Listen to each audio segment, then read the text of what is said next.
Hello, this is my video for my Deep Learning Assignment 2, Simon Gopen, student ID R00292931.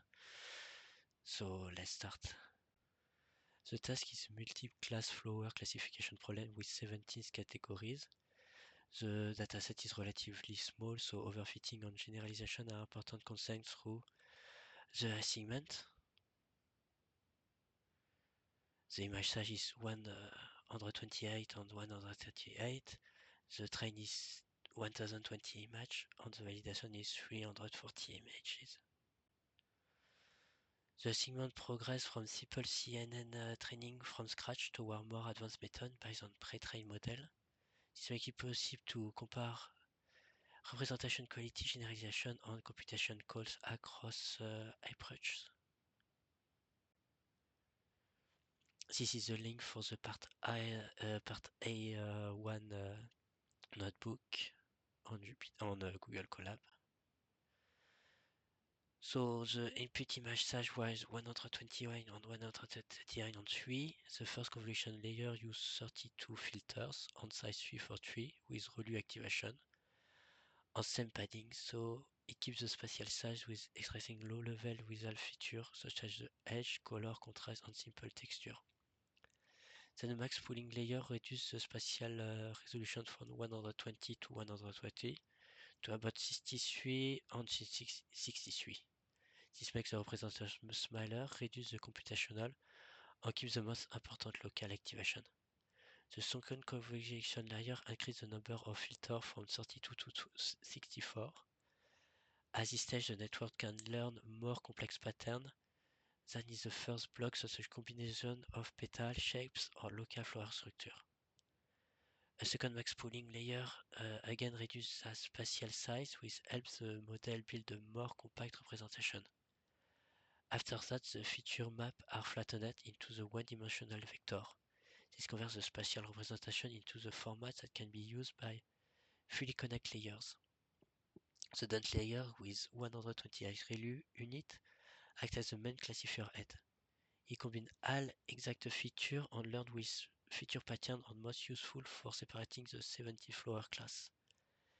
Finally, the last dense layer has 70 output with softmax activation. This produces a probability distribution over the 70 class, and the predict class is one with the highest probability. The baseline COR was trained using the Adam optimization sparse categorical cross-entropy as a loss function and accuracy as the main evaluation metric. Adam was selected because it's a robust and widely used optimization algorithm for deep learning. It combines adaptive learning rate with momentum-like behavior, which usually led to stable and efficient training without requiring extensive manual tuning on the learning rate.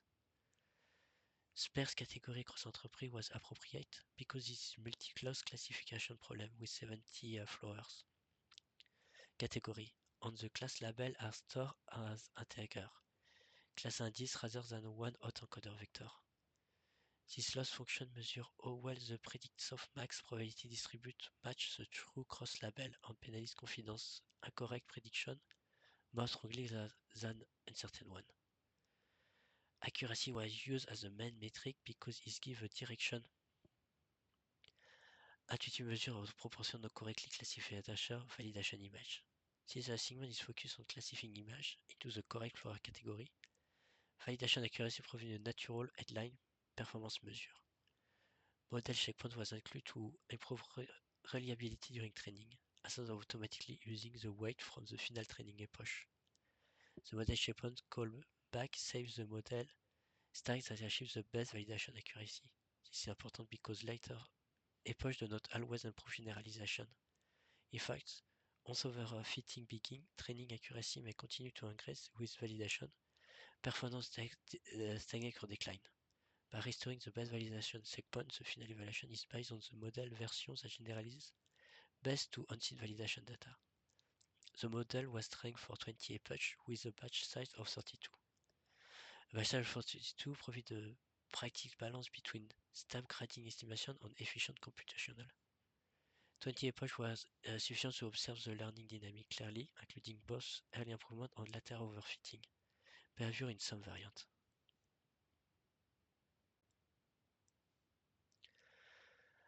All four part A1 model are built from the same shared CNN classifier defined in the CNN classifier function.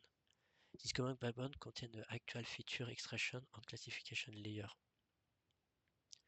Two convolution plus pooling block followed by flattened dense ReLU layer on the thinness of an output layer. The difference between the model is not the classifier itself, but what happened before the classifier receives the image. Basic model sends the original input image directly into the CNN. Augmented model first apply a horizontal flip augmentation layer, then pass the transformed image into the exact same CNN classifier. The model does the same thing, but use a random zoom augmentation before the classifier. Random erasing applies the random erasing before the classifier, so part of the image hiding during training, again, while keeping the same CNN core. And the design is useful because it isolates the effect of augmentation. Since the classifier architecture stays constant, different invalidation performance can be interpreted mainly as the impact of the augmentation strategy rather than the change in the model capacity. So this is how I implement the zoom augmentation. For all the implementation, I use the same logic as the TensorFlow tutorial. It's sourced in the main Jupyter notebook.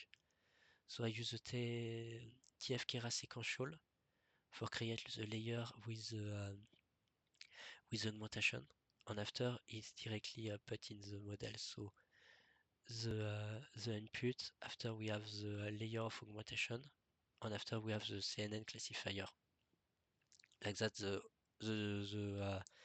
different models use the same architecture. So the result.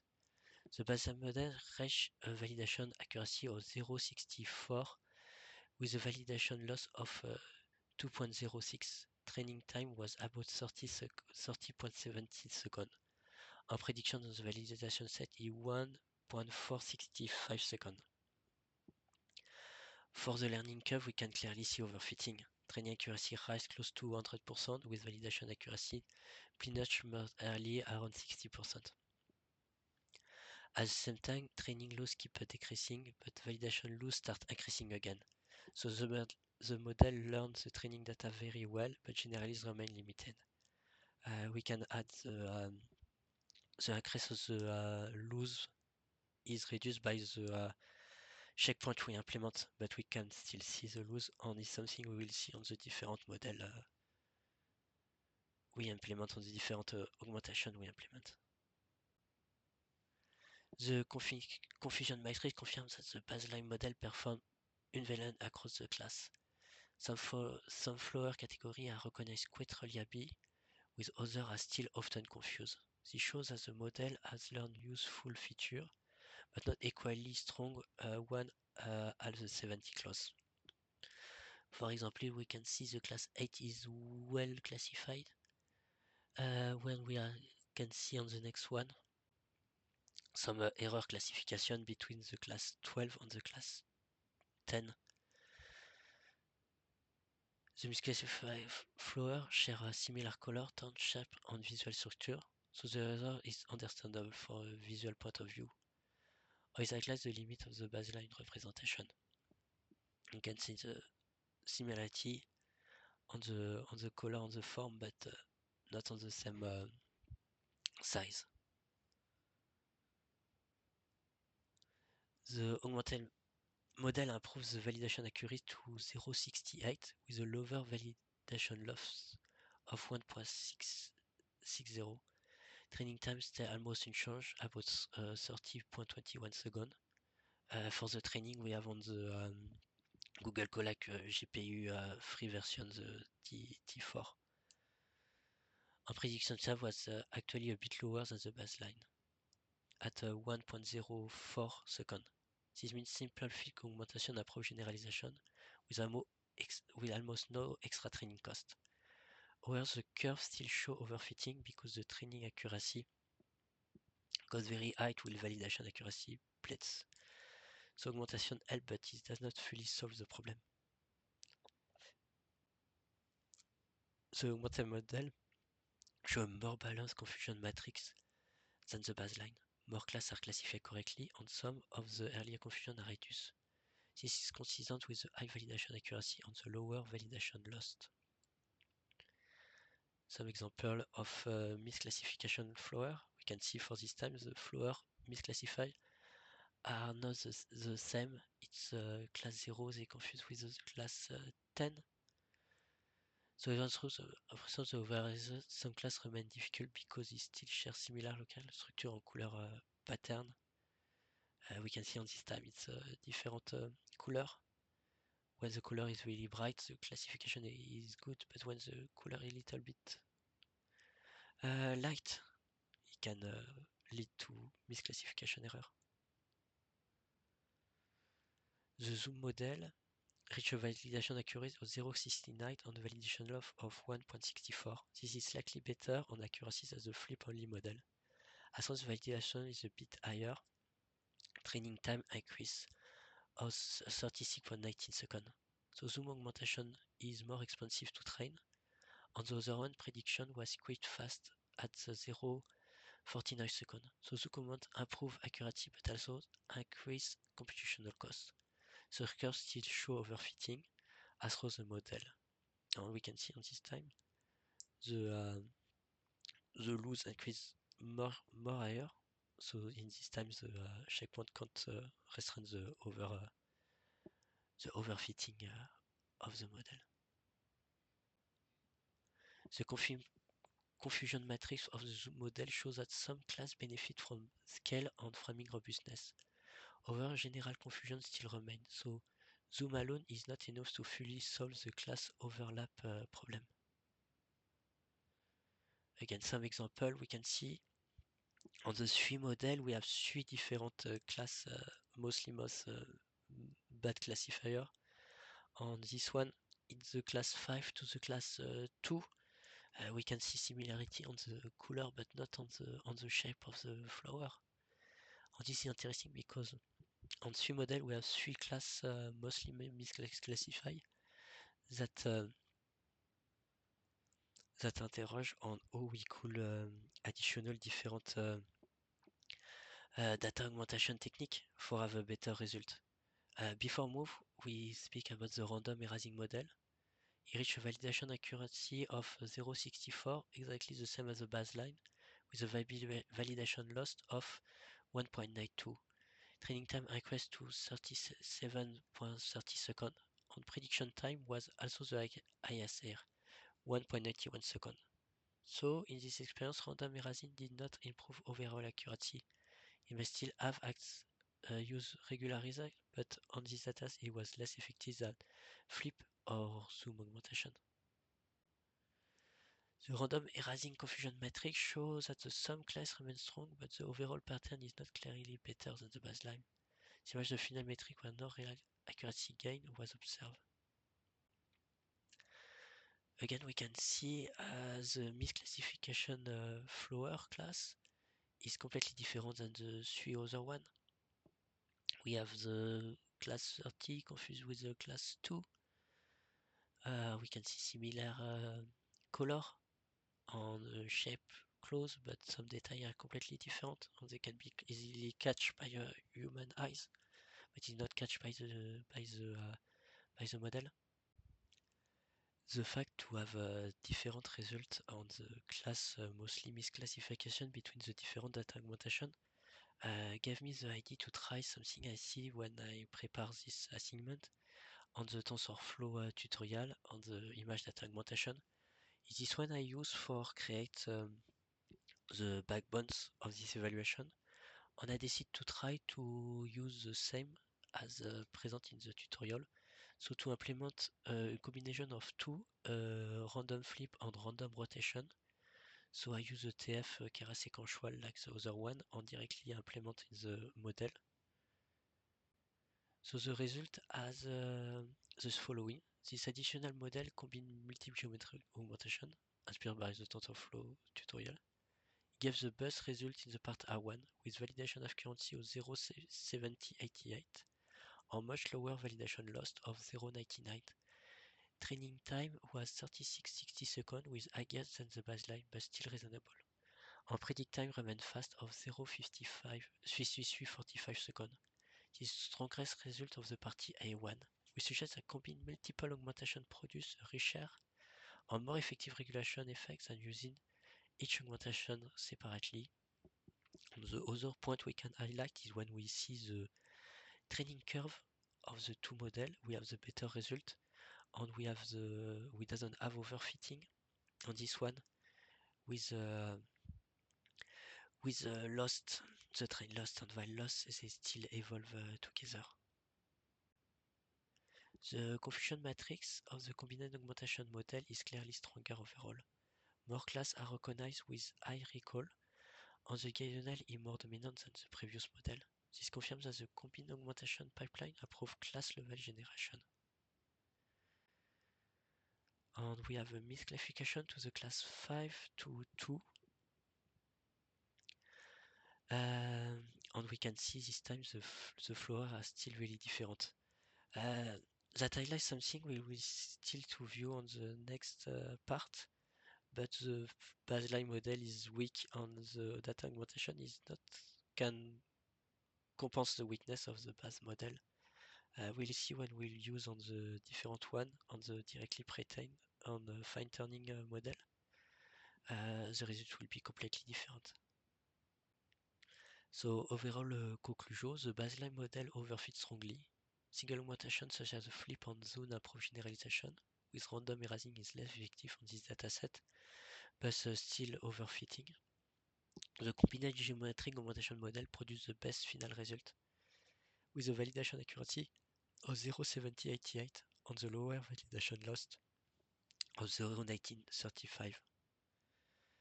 One important observation is that the first four models still show clear overfitting. Training accuracy becomes much higher than validation accuracy. And validation loss rise later in the training. The combined geometric augmentation model is the only variant where this gap is much more controlled. We suggest the strong augmentation improves generalization more effectively.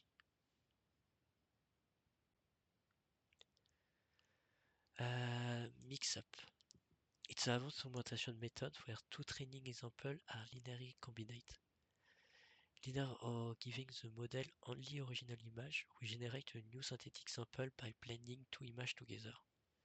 The same idea is applied to the label if one image belongs to one class and the other image belongs to another class. The new target is also a weight combination of the two labels.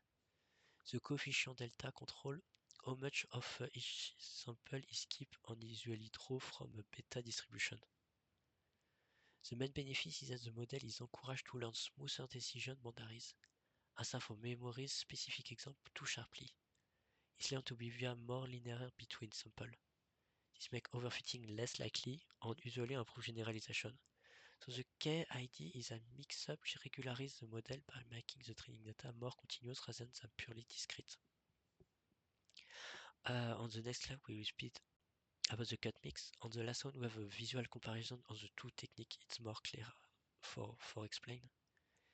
Cut mix is another advanced augmentation method, but instead of blending two full images like mix-up, it takes a patch from one image and inserts into another image.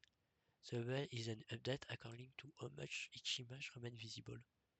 So if more of the final image still come from the first sample, the target label gives more weight to the first image. The key advantage of cut mix is that it preserves more realistic local visual structures than mix-up. The model still see natural looking texture, edge and shape, but it must learn to recognize that useful evidence can come from different spatial regions. This makes the classifier more robust and also reduces overfitting, because the model cannot rely too strongly on one single object, region, and one exact original training image. So the main difference from mix-up is that mix-up gives intensive everywhere, with cut mix spatial region, and Trevor gives a strong local image realism. This is a comparison between the two found in the Sangoyun and et al. 2019 article we use for prepare this slide. So Mixsearch, like we can see, combine two full images by linear interpolation and so mix and label in the same proportion. So we can see on the column mixup is create like a new animal with no really differentiation regional, where cut mix cut the region from the one image and pass the region from another image, and then adjust the label according to how much the image remain. And we can see there are clear difference between the two images, and it's just a question of wait after, but this can make it readable for human. Okay, let's move to the part A2. We have the notebook link for this part just here. So, for the part I2, I reuse the shallow VGNet architecture from the lecture material as a common baseline learner for the ensemble. I chose this model because it's directly aligned with the course example and with the segment appendix. We suggest using the same architecture with different random initialization. Architecturally, this is a MalVGN style CNN. It was two convolutional blocks. The first block used 3 convolution layers with 32 filters, followed by a max pooling. The second one repeats the same pattern with 64 filters, followed again by max pooling. After that, the feature maps are flattened and pass through a dense layer with 512 ReLU units before the final softmax layer for 70 flowers class. So the idea is to keep the architecture fixed and simple, and then create a diversity in the ensemble through separate training runs with different random initialization. So the source of variability in this ensemble comes mainly from independent random initialization and separate training runs. Even though the architecture is fixed, each model starts from different initialized weights and follow a slightly different optimization path. This variability is important because ensemble benefits from the individual learner to not make exactly the same error. This function implements the complete ensemble workflow used in part A.2. The key idea is that the ensemble is built sequentially, not by training and storing all models at the same time. First, the function creates an empty list to store the result of each base learner, and another list to store the validation probability, predicted by each learner. Then he enters a loop over the number of learners at each iteration. He trains one shallow VGNet base learner independently. Each learner uses the same architecture, but because it's initialized with a different random seed and trained in a separate run, it follows a slightly different optimization path, and therefore produces slightly different prediction. During the training of each learner, checkpoint is used so that the best model according to validation lost is saved. This is important because the final epoch is not always the best one, especially with overfitting begin. After training finish, the code reloads the best checkpoint for that learner instead of sampling using the final weight. Next, the best learner is evaluated on the validation set, and his softmax output probability are computed. These probabilities are stored immediately in a list. This is memory efficient design because the code does not keep all train memory in RAM at once. Assign is train, one, learn, extract is prediction, store only the useful output, and then move to the next learner. This follows the assignment recommendation for working efficiently in collab, with limited memory and disk space. Once all learners have been trained, the ensemble prediction is built by averaging the validation probability distribution across the learner. Since each learner outputs a software probability vector, over the 70 class, the ensemble combines these vectors by taking their mean. The final class prediction is then obtained by applying argmax to the average probability vector.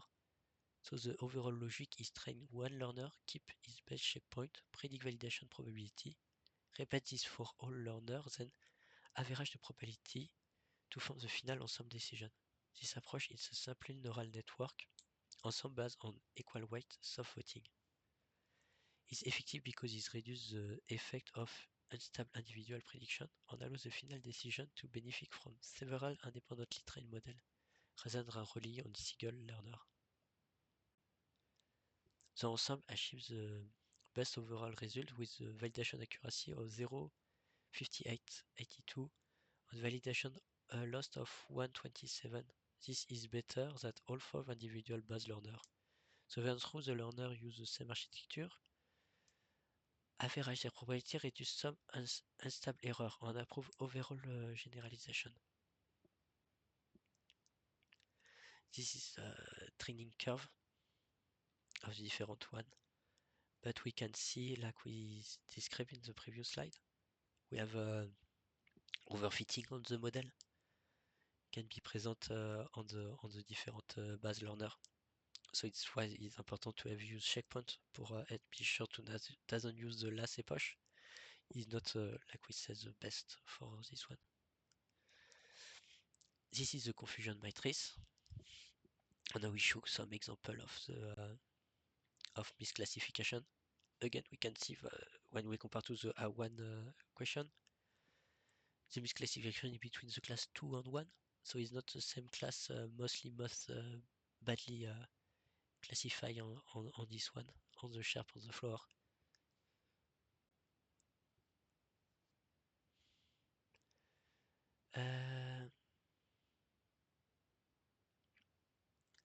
The method I actually use in the part 2 is I will use soft voting because I average the softmax probability on the base learner and then select the final class with the highest average probability. You ask to discuss to the improvement we could think. So one thing I found when I investigate the different ensemble method on scikit-learn for see if I can directly integrate scikit-learn API for making tests, it's implement a soft voting with the weights of voting as I'm given the same importance to every learner. So we could assign a large weight to the more accurate learner. For example, a strong learner could contribute more to the final average probability than the weak one. This is more flexible than the hard voting or just the average voting like we do, where each learner contributes only in one final class label. So voting uses more information because it's taken into account the confidence of each learner, not just its top prediction. So it's something you ask in the end of question I point to investigate different options. So it's when I investigate when I check on my research on I found on scikit-learn. I found this interesting. So let's move to the part B.1 notebook. So you have the link for the notebook here. So for this part, I use MobileNet v2 as a pre-trained feature extractor rather than finalized classifier. The reason why I choose MobileNet v2, it's really simple. It's because it's a model, pre-trained model used in the TensorFlow tutorial. Because I mostly use the TensorFlow tutorial for prepare this assignment. I reuse the same model. So this is the reason behind. So the model is loaded with ImageNet weight. We use the original top classification layer and with global average pooling enabled. This means the network does not directly output one of the floor class. Instead, it transforms each input image into a compact feature vector that summarizes the visual content in the image. Before passing the image into MobileNet v2, I apply the correct preprocess function. Since my async image were already normalized in the range 0.1, I first rescale them back to 255 so that the mobile v2 preprocessing match the format expected by the pre-trained network. Then the extract feature function run all image through the pre-trained backbone and collect the output feature. The extra features are the reusable representation learned from ImageNet. In other words, the CNN does the virtual representation learning and its output is the reuse as input for the second model. The second model is a standard machine learning classifier. I use scikit-learn 1. So logic regression, random forest, and can-nearest neighbor. So the pipeline image, then pre-trained CNN, then feature vector, then secondary classification. This is why part behind scale feature extraction, the CNN is not retrained. It used to produce the strong visual embedding that another model can classify. On the mobile NetV2 feature extractor have been extract, they are used as the input for the second standard machine learning classifier. This function defines the three classifiers à compare in part B1. The first model is logic regression combined with standard scalar. Logic regression is a simple linear classification, so it serves as a strong baseline to test whether pre-trained features are already linear separable.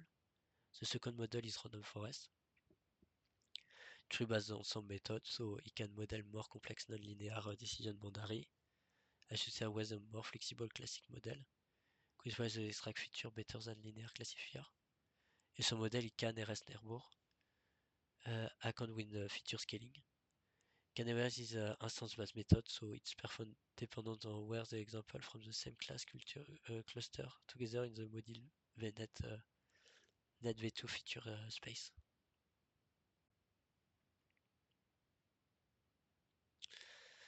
This slide shows the full evaluation pipeline for part B1.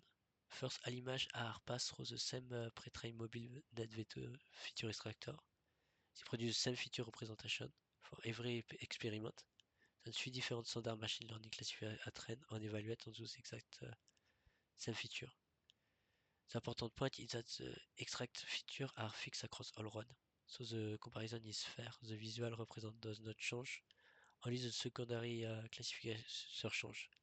This means any difference in validation accuracy come from the classifier itself, not from the CNN backbones.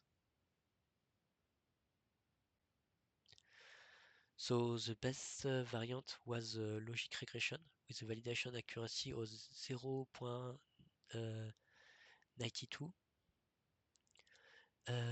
Random forest also performed very strongly at 0.19, but it was much slower to train and predict. Caneo was the weakest model with a validation accuracy of 0.74.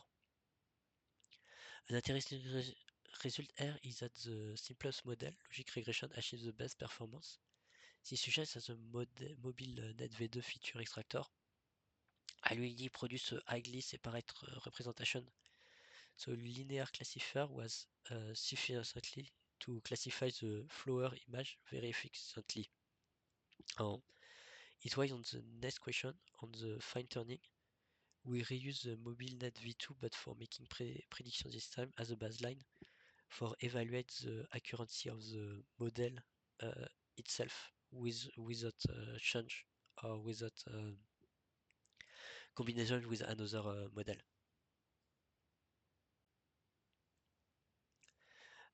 This is a confusion matrix of the three models.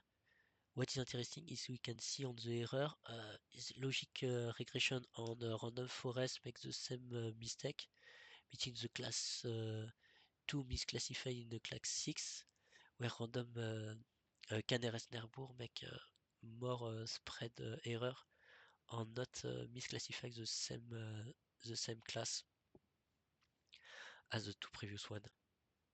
So it's the error example. So logic regression on random forest, like we said, makes the same mistake between the same class, the two and the 7. And we can see the similarity. And this time it's really hard for human to make the difference itself.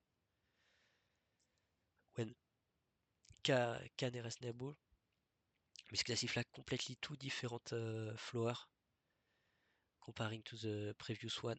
And this time for human view, it's really easy to make the difference between this class. So before move to the part B.2, this table summaries of part B1. Logic regression have the best result with a validation accuracy of 0.81, even outperforming random forest. This suggests that the pre-trained mobile NetV2 features are already very strong and well structured, so the main gain comes from the quality of the extract representation rather than from a very complex classifier. So for the part B.2, this is the notebook link. So this function is built for starting model use for fine tuning. It begins by loading MobileNet v2 with a pre-trained ImageNet weight. The argument include top false removes the original ImageNet classification head because that head was trained for a different task on a different class. So at this stage, MobileNet v2 is used only as a convolutional feature extractor. Then base model trainable. False freeze the pre-trained backbone. This is the first stage recommended by the TensorFlow tutorial. The idea is that before modifying the pre-trained weight, we first train only a new classification head on the top of the frozen base. This avoids large random update from the new head, damaging the useful pre-trained representation. Next, the function defines the model input with a shape of 128 on 128 by 3, which matches the Flower dataset. The variable x start as the raw image input is use augmentation through data. Augmentation is applied before feature extraction. This makes the model more robust by showing its transformed version of the training image. After that, the images are preprocessed with MobileNet v2 preprocess input because the assignment images were normalized to 0, 1. The code first multiplied by 255 so that the preprocessed image the value range expected by MobileNet v2. This step is important because pre-trained model expects the same king of input normalization that was used during the original ImageNet training. Then process images are passed through the base model, X training false. Using training false is important here because the backbone is frozen, so we want it to behave in inference mode during the first phase. The output of the convolutional base is still a spatial feature map, not a class prediction. Global average pooling 2D convert this map into the compact feature vector by average each feature channel across the spatial dimension. This reduces the number of parameters and makes the classification simpler or more stable. A dropout layer is an add for regularization. Its role is to reduce overfitting by randomly dropping some activation during training. The dropout rate parameter allows this regularization strength to be adjusted across variants. Finally, a new dense layer with numClass 17 and softmax activation is added. This is a task-specific classification head to the Flower dataset. It maps the extract feature vector to a probability distribution over the 70 Flower class. The function returns both the full model and the class model separately. This is useful because later during the fan tuning stage, the code needs direct access to the base model in order to unfreeze part of it. This part is implemented the two main training stages of the TensorFlow fan turning process. The first function compile initial model prepares the model for the initial training phase. At this point, the model net v2 base is still frozen, so only the newly add classification head is trainable. The model is compiled with the Adam optimizer sparse category cross-enterprise as the loss function and accuracy as the evaluation metric. Adam is used here because it's a strong default optimizer for training the new head from scratch. Sparse category cross-enterprise is appropriate because this is a 70 class classification problem, and the label are stored as an integer class index rather than one hot vector. The second function, apply fan turning, performs the actual fan turning step. First, is set base model trainable true which unfreeze the pre-trained backbone. However, it does not leave all layers trainable instead. It immediately froze the lower layer again by looping over all layers before fan turn at and setting that back to not trainable. This means that only the top part of the pre-trained MobileNet v2 is updated during the fine tuning. The lower layers are kept froze because they mostly capture the generic visual patterns such as the edge, texture, and simplistic shade. With the higher layers are more specialized and can be adapted to the Flower dataset. The print line helps verify the structure of the base model and clearly indicate from which layer fine-tuning is speaking. This is useful for experimentation because the value of Phantom add control how much of the pre-trained process is allowed to adapt. The third function compile Phantom model, recompile the model after change layer trainability. Recompilation is necessary because Keras must rebuild the list of trainal parameters. At this stage, the optimizer is changed to RMS proper with a smaller learning rate. The smaller learning rate is very important. During the initial stage, only the new head was trained, so larger updates were acceptable. But once pre-trained weights are being updated, the optimization must become much more conservative. Otherwise, the model could destroy useful full ImageNet feature too quickly. The lower learning rate allows gradual adaptation instead of abrupt weight change. So overall, these three features implement the classic two-stage fine-tuning process.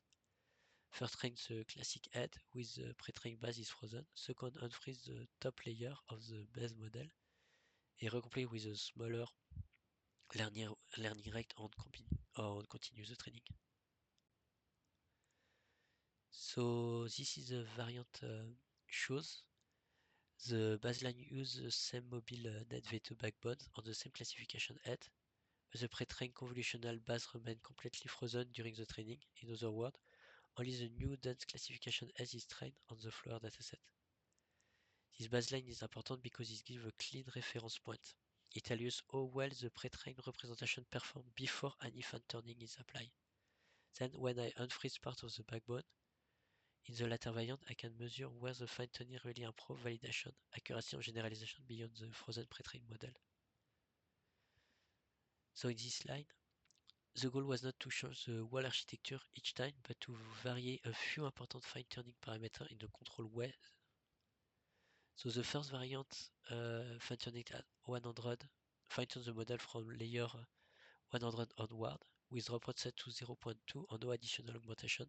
This is the main baseline, the one present in the TensorFlow tutorial, used for prepare this.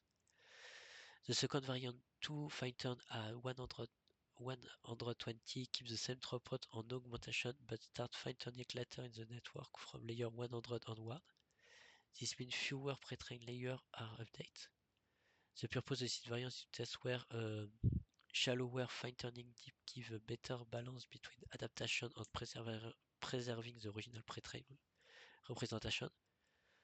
On the third one, the variant augment throughput goes back to fine-tune from the layer 100, but at strong regularization throughput and increase from 0.2 to 0.3, and data augmentation is enabled. This variant tests extra regulation, improve generalization, and reduce overfitting during the fine-tuning. So the three variants are designed to study three key factors. First, the effect of fine-tuning depth. Second, the trade-off between deep and shallow adaptation. And third, the effect of strong regulation through augmentation and throughput. So this slide compares the validation accuracy of the frozen pre-trained baseline on the three fine-tuning variants. The frozen baseline reached 0.74 validation accuracy. This is already reasonably strong result, which confirms that the pre-trained mobile NetV2 represents a useful and without updating the backbone. The three fine variants improve on this baseline variant, which fine-tuned from layer 100 or 1 increase validation accuracy to 0.82. Variant 3 will use the same fine-tuning depth with strong regulation through augmentation and throughput. Reach 0.82. The best result come from the variant 2 with fine-tune from layer 120 onward. It has the highest validation accuracy of 0.84. This suggests that this experiment is slightly shallower fine-tuning strategy gives the best balance between adapt the pre-trained representation and preserving useful ImageNet feature. Another interesting point is computational cost. The baseline is actually the slowest to train. There is about 93.96 seconds. With variant 2 gives the best accuracy with a lower training time of 75.90 seconds. Variant 3 is the faster overall. especially at prediction time, but it does not reach the same accuracy as variant 2. The main conclusion is that fan turning clearly improves the performance over the frozen pre-trained baseline among the test variant. Fan turning from layer 120 onward gives the best validation accuracy. So when we compare the fine-tuning link, we not observe dramatic change in the training curve exactly when fine-tuning began, as the transition is relatively smooth. There are a small disturbance around the 5 turning point, especially in the training accuracy on loss, but the main effect is continue improve over the following epoch. Something we can note is this disturbance was present on the TensorFlow tutorial that use a completely different data set because they compare cats and dogs, but we see the same disturbance. So it's something that can be expected with this model. So when we compare the different confusion matrices, we can see the error pattern are not the same across the variant. This means that the fine-tuning still have a real influence on how the model performs. It doesn't just change the final accuracy slightly, it also change which flower class are recognized more reliability or which confusion remain. We can see, for example, on the baseline, not the same error on the other one, but the three fine turn show similar error between them. So some error example.